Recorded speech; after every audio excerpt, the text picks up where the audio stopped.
Welcome to Daily Scripture Reading. I do not own the rights to this music. Judges chapter 4. This is the English Standard Version. Deborah and Barak.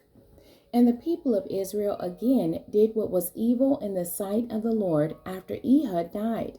And the Lord sold them into the hand of Jabin, king of Canaan, who reigned in Hazor. The commander of his army was Sisera, who lived in Harosheth Hagoyim. Then the people of Israel cried out to the Lord for help, for he had 900 chariots of iron, and he oppressed the people of Israel cruelly for 20 years. Now Deborah, a prophetess, the wife of Lapidoth, was judging Israel at that time. She used to sit under the palm of Deborah between Ramah and Bethel, in the hill country of Ephraim. And the people of Israel came up to her for judgment. She sent and summoned Barak, the son of Abinoam, from Kadesh Naphtali, and said to him, Has not the Lord, the God of Israel, commanded you? Go, gather your men at Mount Tabor, taking 10,000 from the people of Naphtali and the people of Zebulun. And I will draw out Sisera, the general of Jabin's army, to meet you by the river Kishon, with his chariots and his troops. And I will give him into your hand. Barak said to her, If you will go with me, I will go. But if you will not go with me, I will not go. And she said, I will surely go with you. Nevertheless, the road on which you are going will not lead to your glory, for the Lord will sell Sisera into the hand of a woman. Then Deborah arose and went with Barak to Kadesh.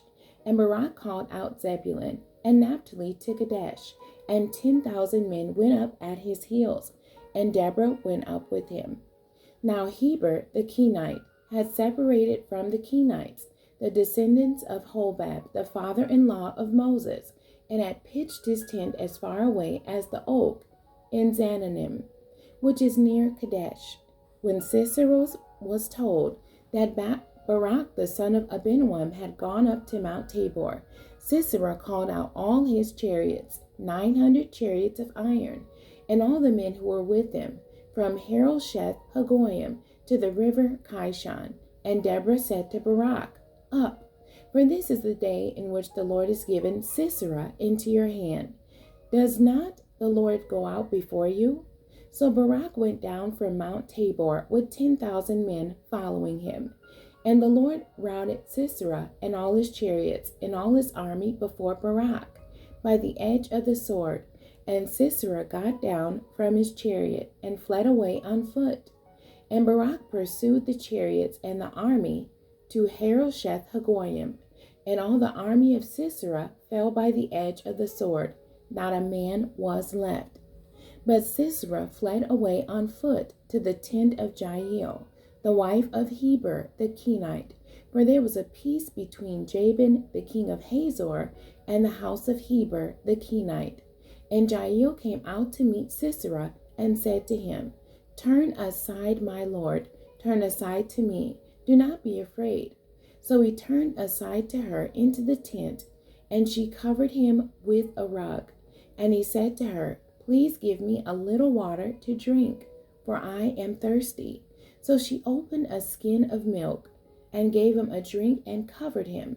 And he said to her, Stand at the opening of the tent, and if any man comes and asks you, Is anyone here? Say no.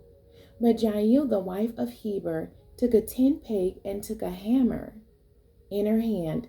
Then she went softly to him and drove the peg into his temple until it went down into the ground, while he was lying fast asleep from weariness. So he died. And behold, as Barak was pursuing Sisera, Jael went out to meet him and said to him, Come, and I will show you the man whom you are seeking. So he went into her tent, and there lay Sisera dead, with the tent peg in his temple.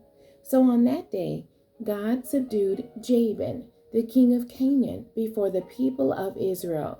And the hand of the people of Israel pressed harder and harder against Jabin, the king of Canaan, until they destroyed Jabin, king of Canaan.